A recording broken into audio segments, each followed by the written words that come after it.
You're listening to The Art of Imperfect Adulting. I'm your host, Amy Stone.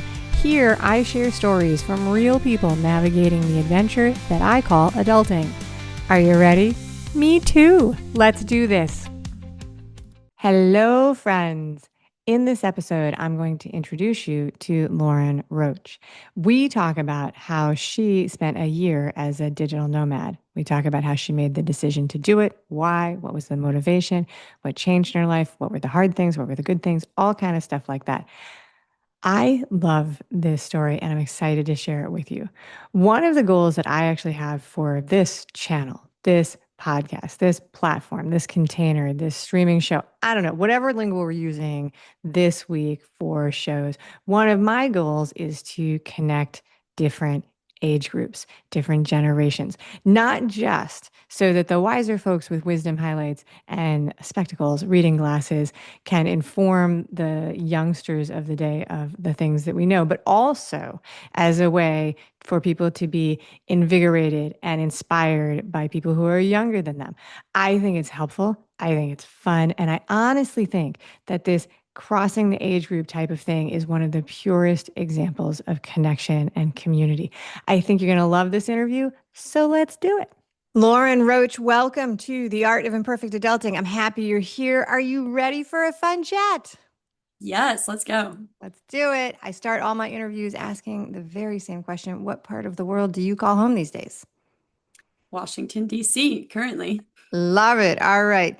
Next warm-up question. What is your favorite way to relax or shift from being busy to downtime? Great question.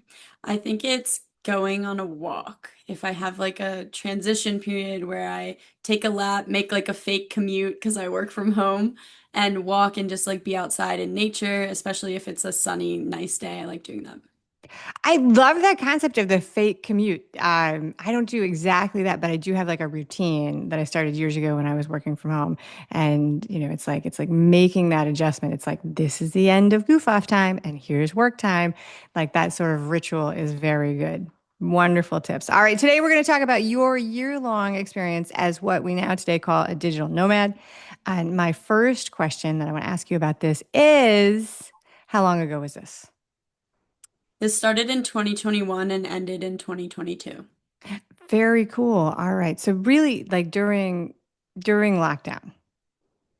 When Still it was opening up, when it was yeah. opening up. Okay. Still So like COVID, but things were opening up.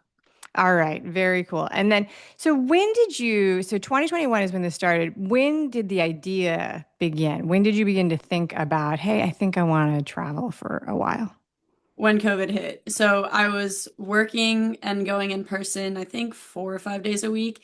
And then when COVID hit, we were all sent home. We thought it was going to be 2 weeks, and then it became longer and longer. And then my coworkers, I was working in Arlington or like the DC area. I had a huge team of coworkers all around my age, and rent was high in the area. Yeah. So a lot of them gave up their leases. Some of them moved to a different state permanently. Some of them moved back home. Some of them did this Airbnb hopping across the Yeah. country, and I love to travel. So I saw that and I was like, wait a minute, that's really cool. I don't have to be located in DC or Virginia. So why don't I try it? But I was tied to a lease at the time. I had like re-signed my lease in Arlington. So I was brainstorming. This was like in 2020. Okay, when my lease ends in 2021, how can I do this? And what buddy can I recruit to go with me? And then where am I going to go? Let's map it out. All right, so you hit on a couple of questions that I'm going to dig a little bit deeper in, Lauren. So, was there a deeper reason? Was it just that you love to travel, or was there something else going on that would like pushed you into like, I think I want to go explore for a year? Um, it was, I like to travel, and also I was testing out areas to potentially move to longer term. All So right. yeah, my personality, I have been told, and I had this like inkling that my personality and my pace of living would fit in nice on the West Coast. And I've Ah, always been an East Coaster. I grew up in Maryland. I went to UMD College Park, and then I moved to Virginia and DC and whatnot. So I was like, okay, this is a perfect time to test that out and go for like a month or two to these different cities, and then go like out west and see where I vibe, and like if there's a place like outside of the East Coast that I would like to move to longer term. So I was like testing it out. So that, okay, so that's the reason behind the reason. I love that I asked that question. Thank you so much for answering it. All right. So you see your friends, and this was a thing. So you don't have to answer this like if you don't want to, but how old were you in like 2020, 2021? How old was I? So 2025 minus five. -5.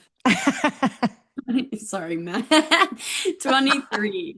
23. All right. So I love this because it was something that I heard about from people who were in their 20s to young 30s, people who were not tied to mortgages, people who were not tied, really a lot of recent grads. I knew somebody, a friend, longtime friend of mine who had a recent college grad who was doing programming and the same, he just was hopping around chasing, he was chasing like outdoor communities that he wanted to be in. So it's like, 2 months in Colorado and 2 months in Utah and it just sounded like such an amazing way to do that and very, very age relevant. And you were also testing out places that you might want to live longer term.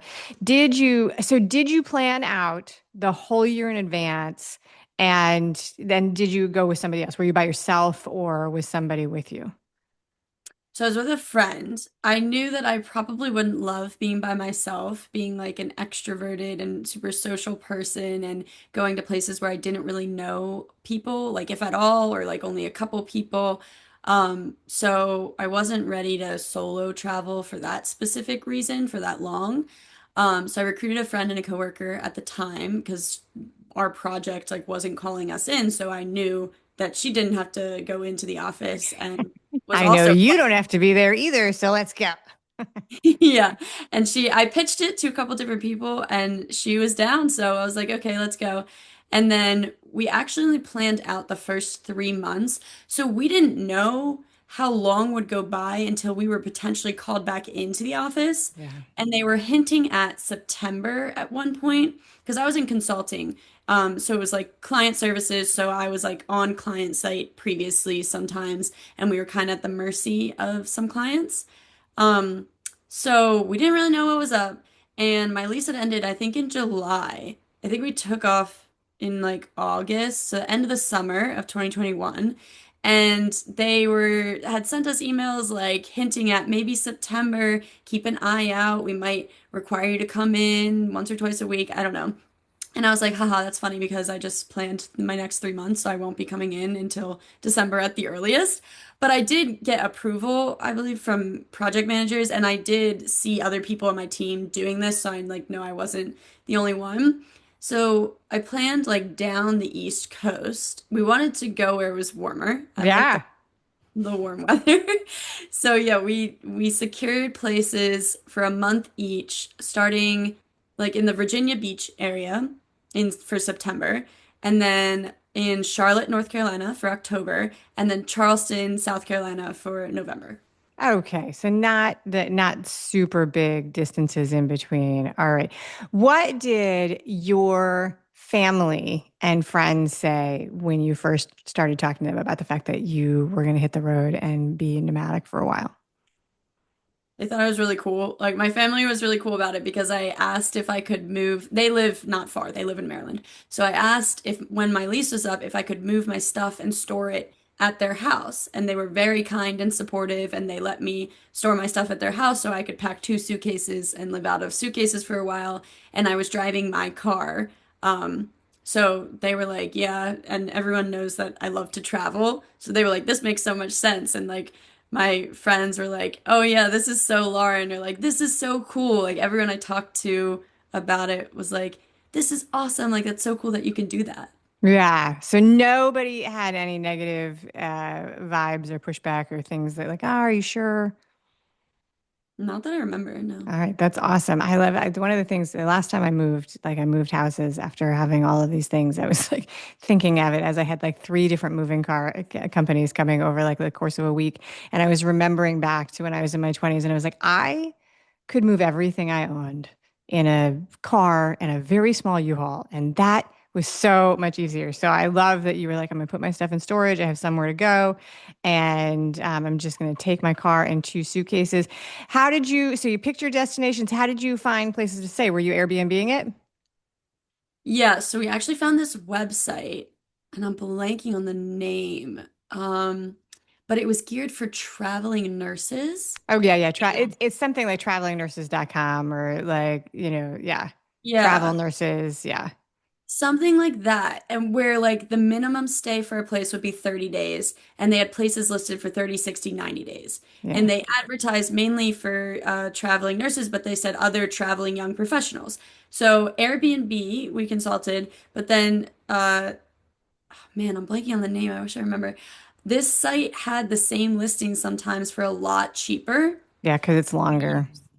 Yeah. Yeah. Fantastic. All right. And it's not just nurses. I always wondered about that because it comes up if you search for like long furnished rentals, like short-term furnished rentals. And then the travel workers stuff comes up. That's a very cool resource. So, all right. So you were doing remote work. And so you were staying in place. How long were you going to stay? 1 month in each place?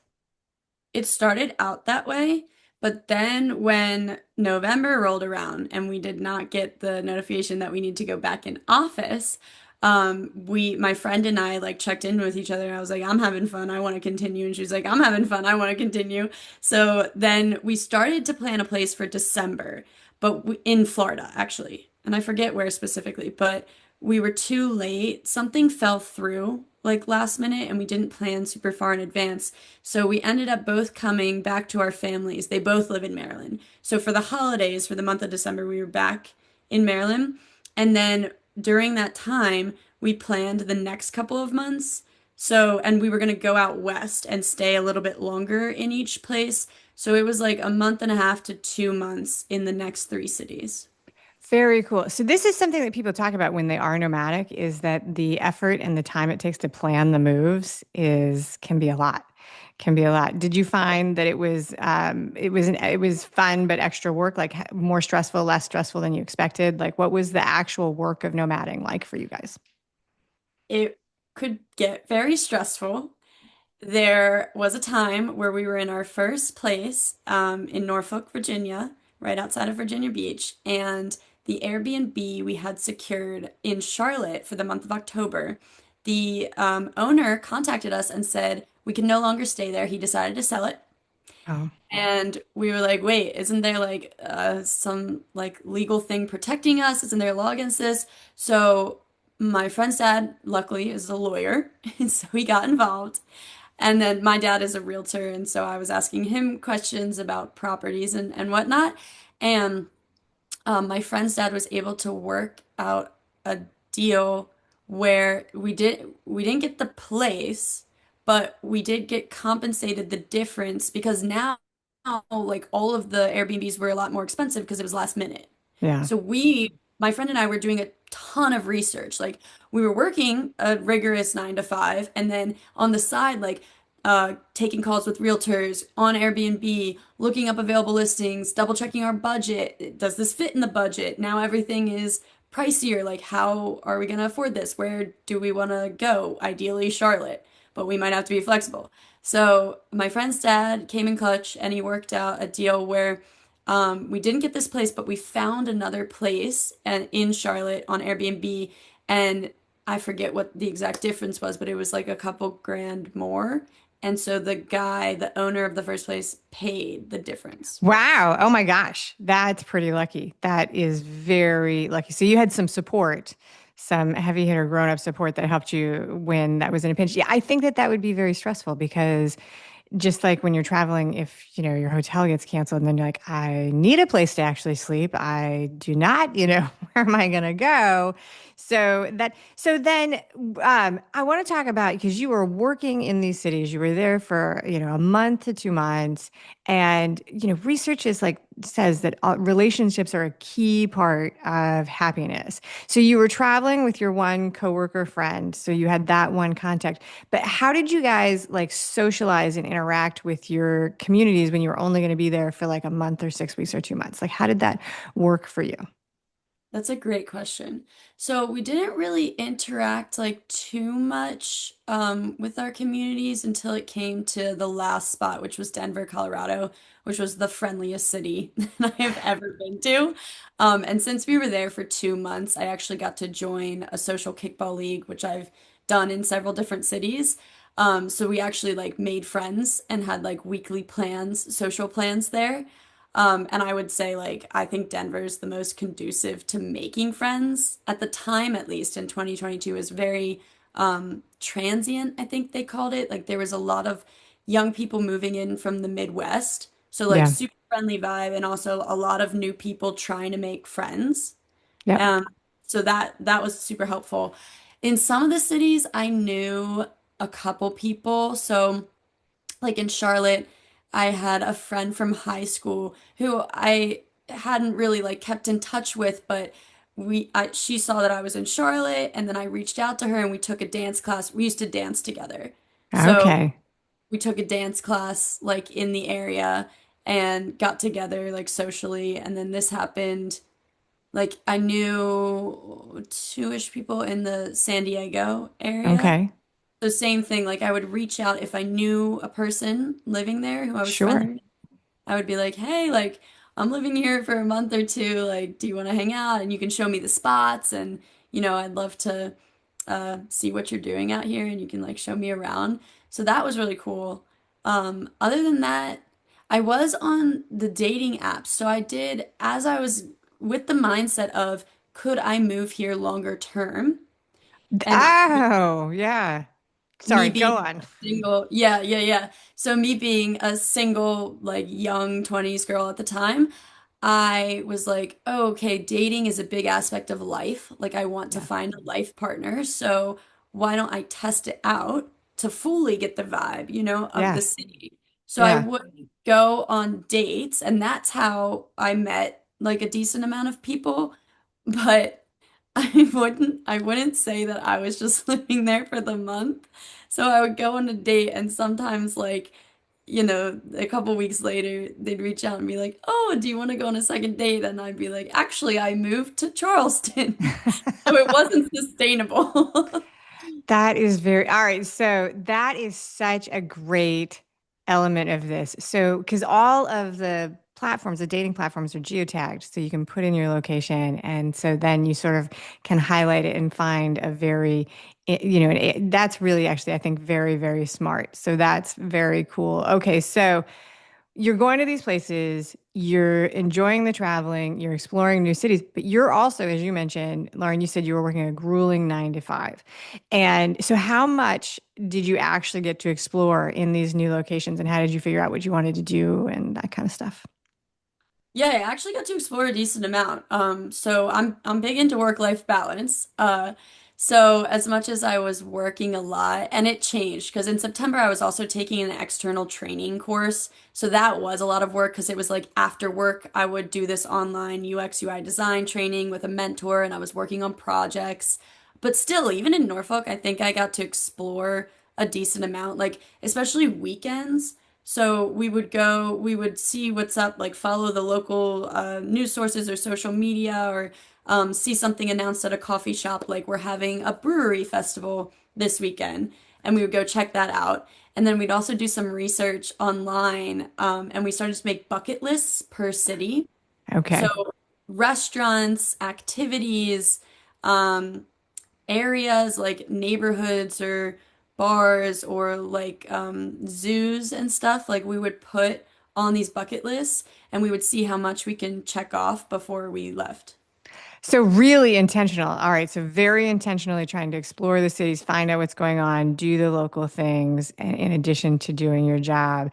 That is very cool. What are some of the challenges that you guys experienced during the year? You mentioned that there was a reset over the holidays that was unexpected. You guys went home for the holidays and had to replan. What other things came up that were unexpected over the year?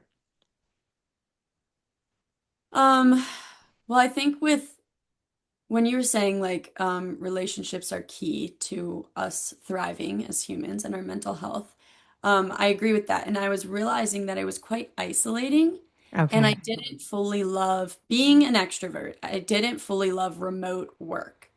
And at one point, I remember it was optional to come back into the office.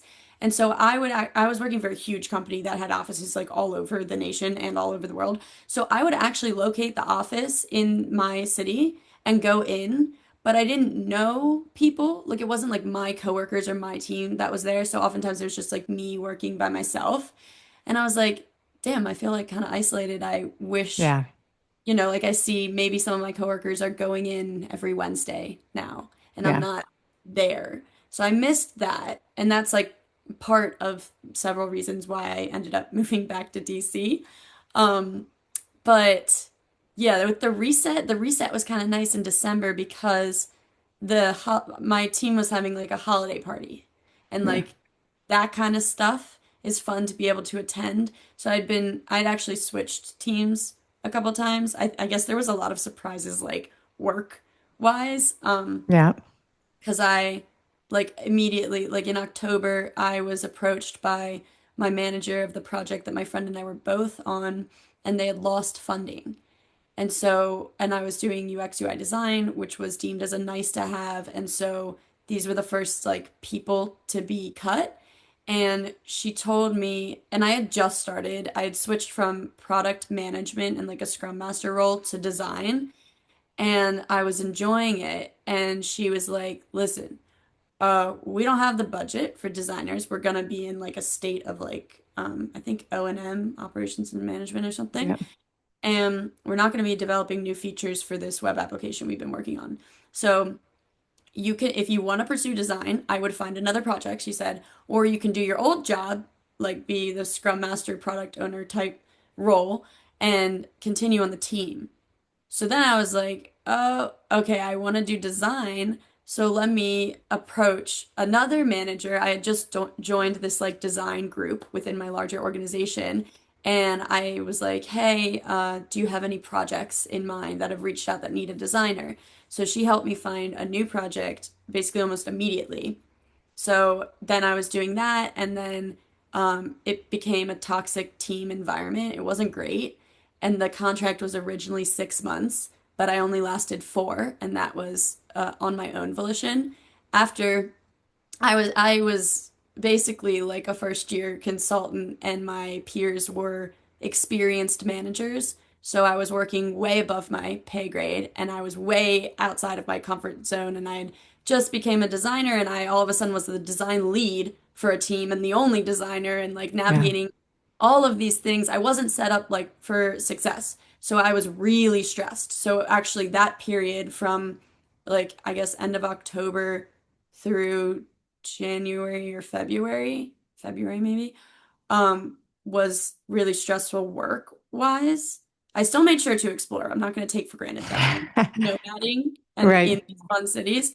But then I went to my coach. So I had like this coach mentor person, who I became friends with, a previous manager, and I was like, get me out of here. Like I'm not thriving, I'm not having fun, straight up not having a good time. Like let me you know, find a new team. How can I find a new team? So Right. that was interesting because and then like butt heads with some people on the team. So it didn't end really well, but I was able with help to find a new gig.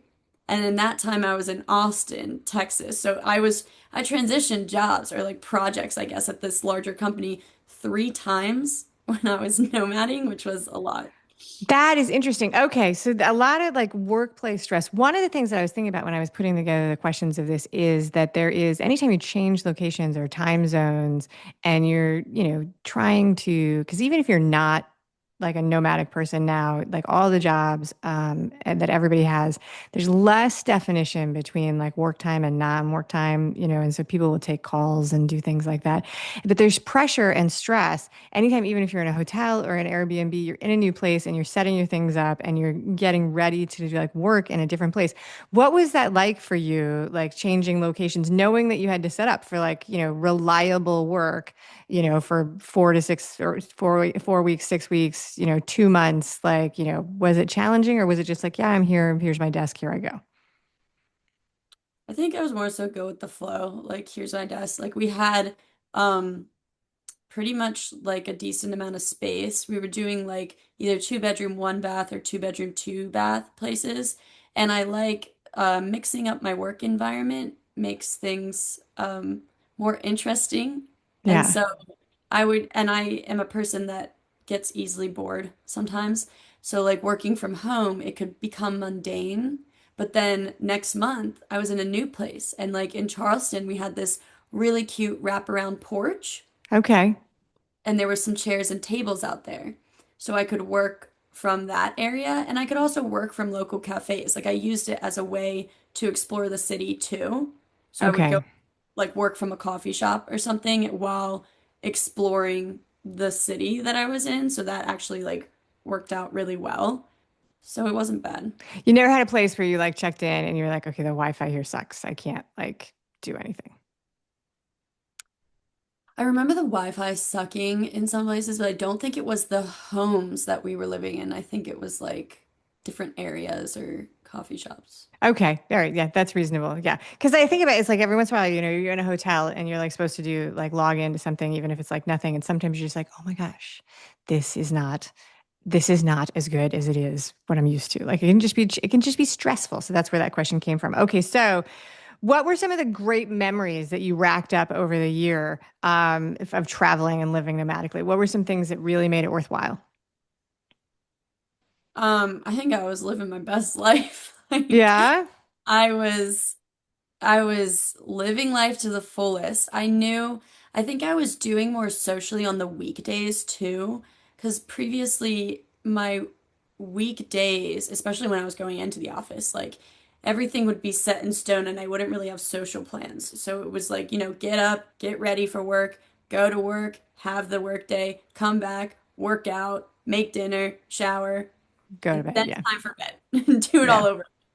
But well, actually, just going remote gave me more time back. So I had switched my routine. I was started working out in the mornings, and then I would do work, and then it would end sometimes at like different times at the end of the day. But roughly, I mean, it was like 9 to 5. Um, and then if we were in a different time zone, I would try to adhere to the Eastern time. So, like in San Diego, which was 3 hours behind, it was 6 to 2, Yeah. roughly. So it was rough in the mornings, but in the afternoons, it was like we had a whole day. Oh my gosh. When I moved to Miami and like before I got like a real job, I worked at a coffee shop and it was 6 to 3. And I tell people all the time, I'm an early bird, so it's like fine. But I was like, it was spectacular because you had like an entire afternoon and then an evening. It was like, it's like if you can get up, then you have like a whole afternoon to like goof off.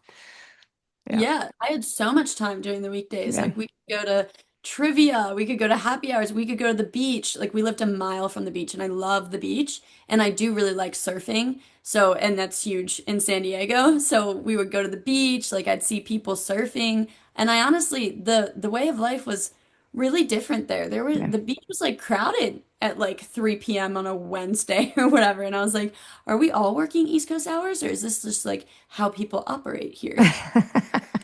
So you mentioned that you were trying out, that you were thinking that you would really like the West Coast vibe. How long were you, so you waited all the way to San Diego. Is that the only spot all the way west that you went, or how far west did you go? San Diego was the furthest west. The other three cities, like after we did down the East Coast, we did Austin, Texas, San Diego, and Denver, Colorado, and then it was over. And then it was over. All right. So was your goal when you set it out, you set out 3 months and you came back and you retooled. Was the goal to be a year? Like, was that the plan? We're going to go for a year and then wrap it up, or what brought it to a close?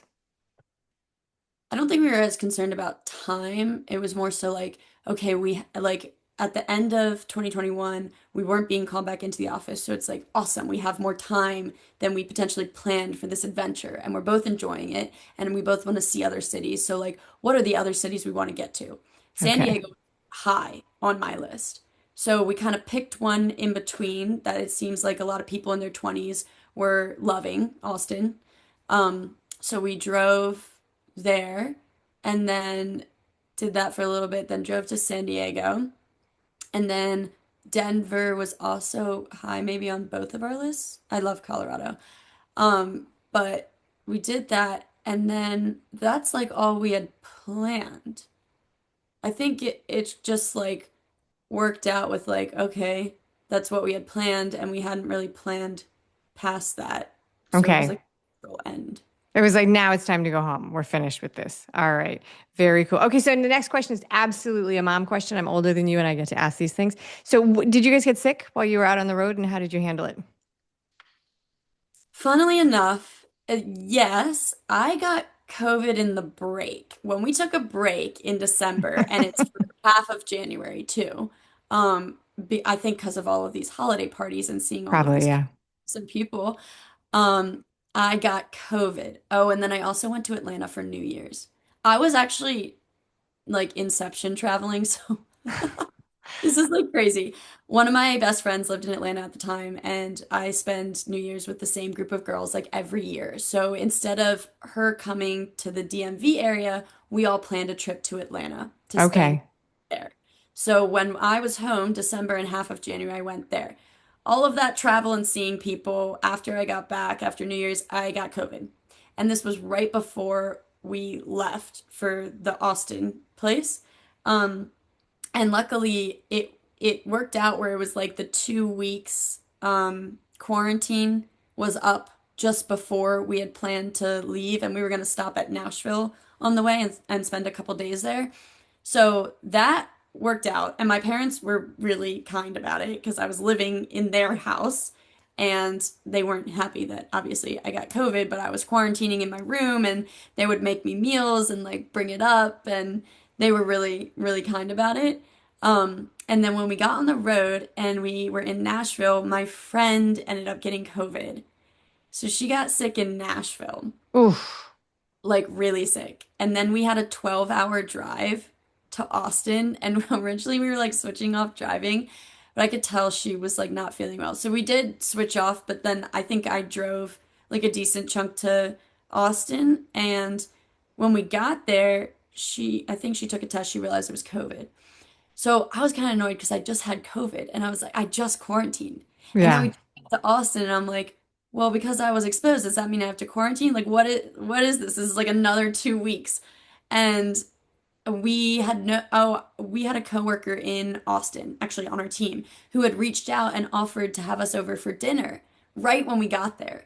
So it impacted like a couple plans, but not too many. It was like that plan, I was like, sorry, like, she has Yeah. COVID. I feel bad. I'm exposed. I don't want to expose you guys. So we kind of kept to ourselves the first chunk of the Austin trip. But then, she got better and we were able to go to do stuff. Very cool. And you didn't have to like find doctors or deal with any of that while you were on the road for a year. Not that I remember. I did have to find a dentist though in Denver, and I actually really liked that dentist. It was like my tooth was hurting. I had like some weird tooth pain and I was like, "Oh shoot, I don't have a dentist out here. Like, let me go do some research." And that was a very interesting thing, not on my bingo card for Right, because that's what one of the things that, it's like your plan is you're going to live, you're going to work, you're going to explore, and then when these things come up that are not, what you're wishing for, that's like one side of it. But the other thing is you're separated from your normal places. It's like, okay, well, my dentist is in a different state, so what am I going to do? So you had to find a local dentist and do all of those things. That is absolutely what I was curious about. All right, so you had some definite support this year. You still had parents at home; they were helping you store. You had a roommate that was traveling with you, sharing some of the responsibilities and splitting the budget, and there as support as you explored. So, did you have any other support that helped you make this trip? You had a job; it was like financing, so that's also support. Your friends were supportive, all of those things. Any other support that you had making this year happen, or any support that you wish you had had that you didn't have? It's a great question. Um, I mean, this isn't like additional support because it involves my dad, but he actually surprised me for my birthday and flew out to San Diego. I think that's Um, huge support. Oh my gosh. yeah, it's the same person that you Yeah. mentioned, but a Yeah. different type of support that I hadn't brought up. So that was cool when he stayed for a couple days, I think, in San Diego, because we were there for my birthday. So that was really cool to have him there when I hadn't like seen him in a little while. In terms of other support though, I mean, whoever I met up with, like friends in the city that I was living with, were hugely supportive. Like, they would give me recommendations and they would take me to do things or introduce me to local events or like the dance class, for example. Like, I've been a dancer my whole life and that's an activity I like to do. So, testing that out in different cities was really cool. And I was glad that I had a friend from my high school dance team that lived in Charlotte who like knew of a studio and knew their class schedule and was like, "Oh, we could go to this." So I probably wouldn't have known about it unless she told me. I think that that's really an excellent way to do that. Now, were you these were people you knew and you were just in contact with, or were you using and you were using the geotagging and the dating apps? But how did you just know that people you were in enough contact with these friends that you knew, hey, so and so lives in Charlotte and so lives in San Diego, or was it like you were searching through like, geotagging on your social apps? No, the first part of You what you just said. you knew that they were there. All right, very cool. What skills and lessons, Lauren, did you pick up, you think, in this year of traveling and trying new things and getting out of your comfort zone and being a nomad? What lessons and skills did you pick up that you are still using and applying to your life today, your concept of your future self? Like what are the long-term impacts of this decision to spend a year on the road? That's a great question. I highly recommend everyone does it. I built so much resilience with the things that like weren't on my bingo card or went sideways or went wrong and having to be on our toes, moving around a month or two at a time, securing different places. Like I built a lot of knowledge around like the Airbnb and this other site platform. So like a little bit of, I guess, real estate rental knowledge, Sure, short-term sure. rental. And then in terms of like dealing with stuff that comes up that you're not expecting because you're still living everyday life, and then all the career transitions I was going to through as well, built a lot of resilience. I think like I'm definitely still using that day in and day out. I also like I struggle mentally or I have struggled mentally a lot with big life transitions, as I think a lot of people do. I was going And to say, introduce me to someone who doesn't like. yeah, so that was actually really funny because I put myself in a position of big life transitions like once a month. And I I was like surprised with myself. I don't know if other people also express like similar surprise with me, like, whoa, how are you doing this and like staying sane? I remember I definitely had my fair share of mental health challenges. There were ups and downs. And at the time, I'm very lucky because my employer had this integrated mental health services thing for their employees. And so they would pair you with a therapist and give you 8 free sessions a year. So I actually was paired with someone when I was like down bad at the beginning of 2022. Um, I was paired with a psychologist and I had these therapy sessions, which were really helpful in managing my mental health during all of the travel in 2022. So I definitely built up like in addition to resilience, just like I guess mental stamina or just Yeah. like Yeah. mental. Mental strength, independence. Yeah. No, absolutely. And I mean, it is moving is considered one of the biggest stresses we can put on ourselves, but it is like anything else, right? Like confidence comes from competence. So the more we do things, the more we're used to those various things, you build up a skill set that makes it more manageable. And then often those skills translate to other places when we're not believing, when we're not expecting it to. And I love that you were given you not only that your employer made the resources available, but I love that you took advantage of those resources that were offered to you when you were struggling, and also that you shared that, because those are three different pieces of a puzzle that have to come together for it to make a difference, right? So I'm older than you, but when I was working in corporate, it was really pretty common for people to not accept resources that were offered by their boss because they were afraid that there would be ramifications to their employment, right? And I think that that has hopefully shifted for the people who are working in offices these days, because it's terrific. It's really, really terrific. And it's also an enormous generational change to be able to talk about it as a supportive thing. Like, this is how I worked through this problem so that other people are aware that other people are doing it and they can do it too. Very, very good stuff. Totally calling it out. All right. So, in a second, we're going to do the final questions. I have loved learning this story. I think it's a spectacular example of making the most of a situation in an unexpected way. It's absolutely a generational thing that people who are much older than you would not even consider the possibility of, like, oh, I don't actually have to be here. I'll just take it on the road. You guys, you deserve credit for that. Everybody deserves credit for that. I was listening to a podcast today where there were people my age, Gen Xers. It was a Gen X podcast, and they were slamming the younger generations, and it just rubbed me entirely the wrong way because I was like, you know what? I didn't like it when I was in my 20s, and like old people were like, well, your generation is totally, not going to do anything. And I thought that felt like absolute crap. And I have a lot of faith and confidence in the younger generation. And this is one of the things, one of the changes and shifts that people who are working younger than I am have done that I just think is amazing. And I love it. I absolutely love it. All right. So I want to give you a chance to talk about what you do today and your podcast directly to the audience. So tell us what you do and tell us about your show. Yeah, thank you for the space. So, speaking of mental health, that is the whole mission of my wellness brand, The Naked Truth with Lauren. So, The Naked Truth with Lauren is an omnichannel wellness brand. It is transforming the way we approach mental health, mindfulness, and manifestation.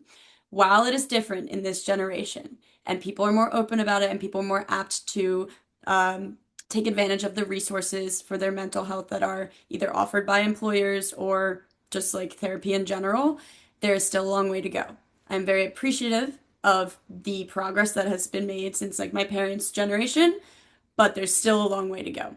So I've been journaling a lot. I've had my ups and downs with mental health since 2019, my senior year of college. I've been in and out of therapy the past like 6 years, and I've just found my purpose in life is to help destigmatize mental health on a society level and use like my vulnerability as my superpower and then create genuine supportive community that combats the loneliness epidemic because during the pandemic it was the worst.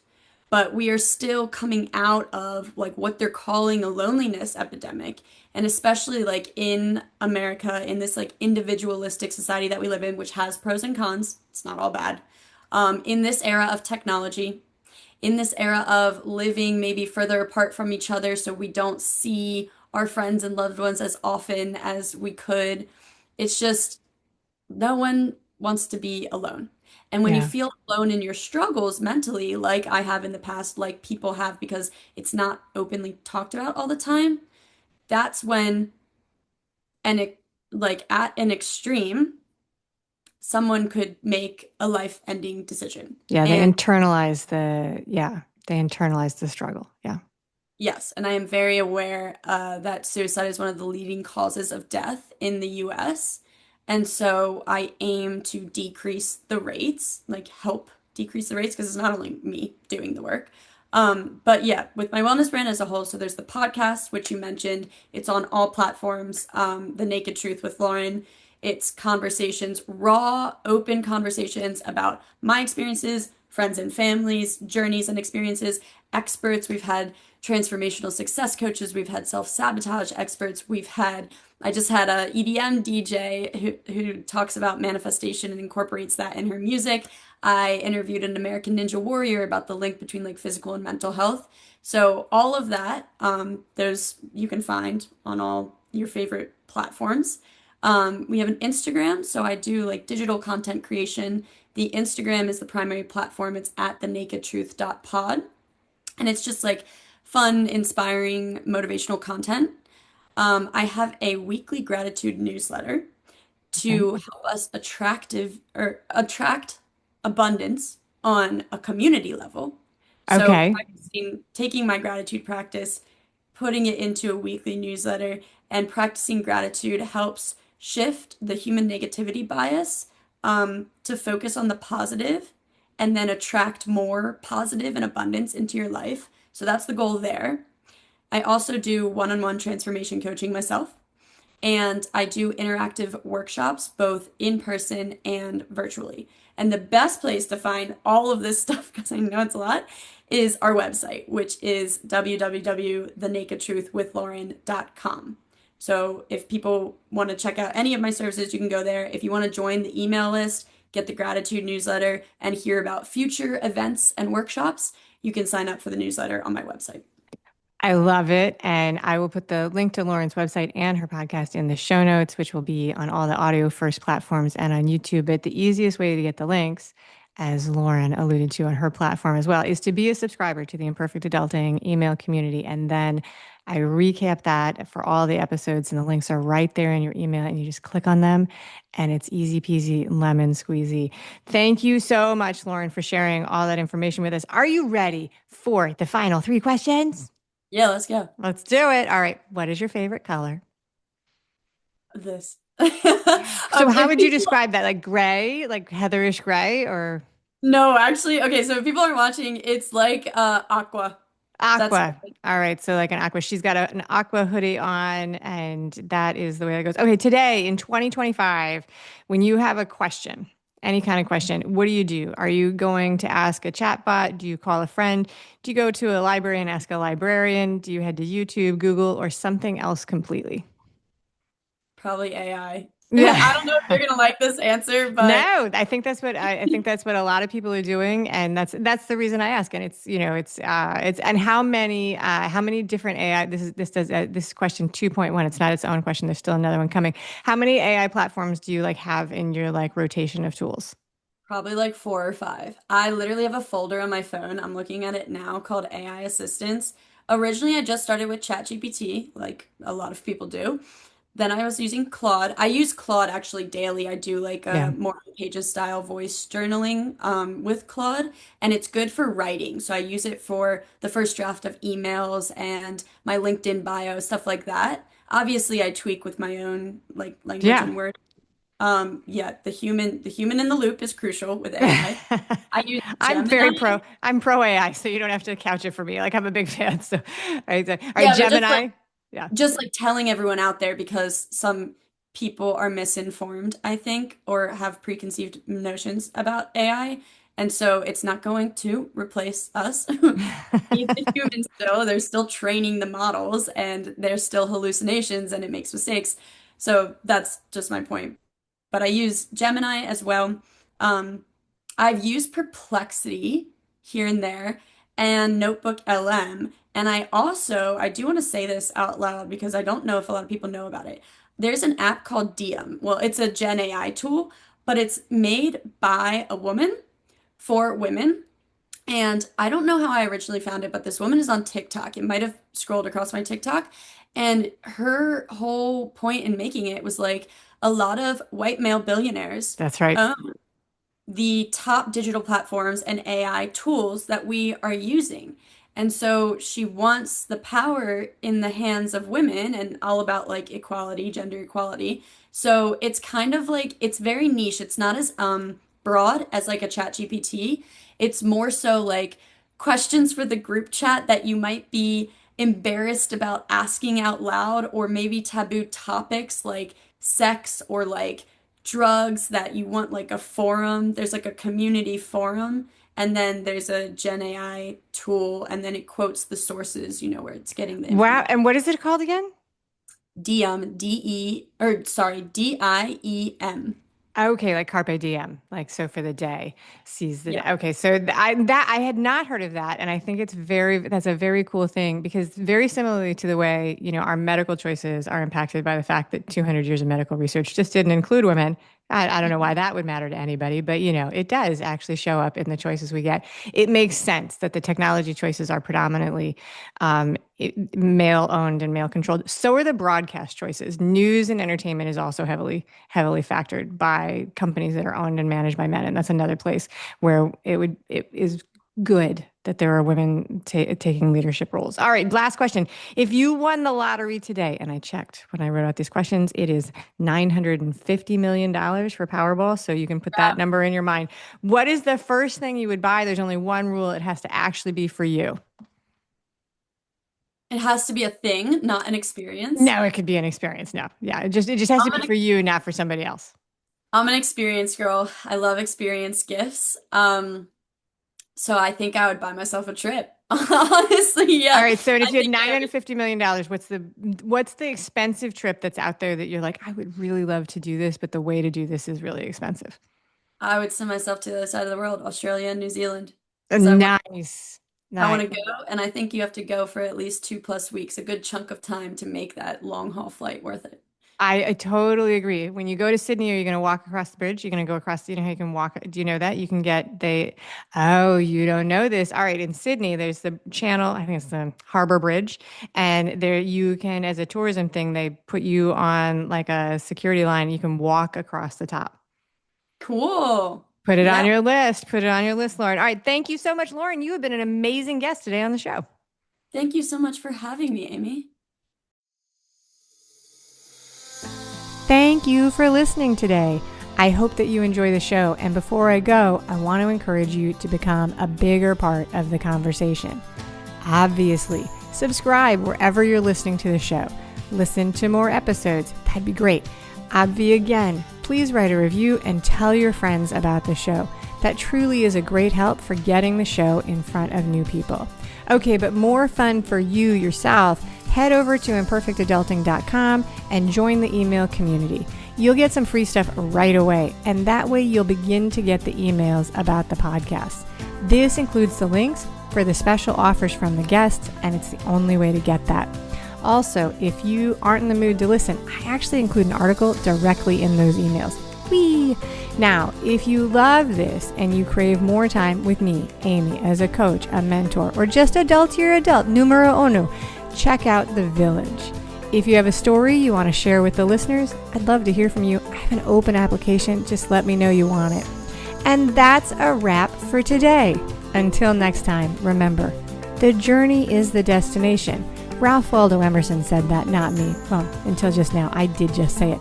But what I want you to hear today is that if your adulting journey isn't going the way you expected, that may not mean that you're lost. It may just mean that you're on your way.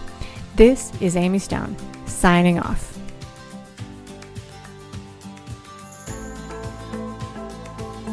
The Imperfect Adulting podcast is created and produced by Amy Stone and Amy Says So. Anything expressed on this show is offered as entertainment, and the views of the guests may not always represent the ideas and viewpoints of the host. That's me. Amy does not intend or hold herself out to provide professional advice or recommendations of any kind. In the end, you and you alone need to make those kinds of decisions based on your personal and individual situation, needs, circumstances, and comfort level.